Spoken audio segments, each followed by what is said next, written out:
سڵاتان لەبێ ئەزیزانی من لە خزمەتتانین لە کەناڵی ئاسۆی زانکۆوە. من سرۆت خورشید، ئەندامی لێژنەی ڕاوێژکاری پڕکردنەوەی فۆرمی زانکۆڵین بۆ پێدانی زانیاری لەسەر بەشی ڕووپێوان لە کۆلێژی ئەندازیاری لە هەرێمی کوردستانە. لە چەند شار هەمانە زانکۆکانی کوێن کۆنمرەکانی بە پارالێل و زانکۆڵین چەندە؟ ئێوەش بۆ سوود بینین بینەری ڤیدیۆکانمان بن.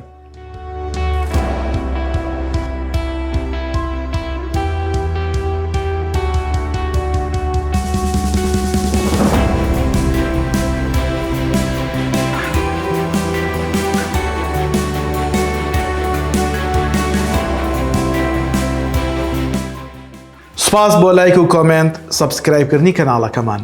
هاوڕێیانتان لە یاد مەکەن چکە ئەوانش پێویستیان بەوەیە زانیاری وەربگرن.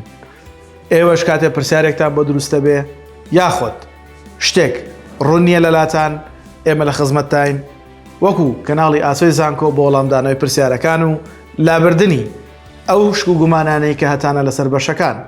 لە خزمەتتان نابین بە وەڵامدانەوەتان. سوپاستان ئەکەین، سەرکەوتوو بن.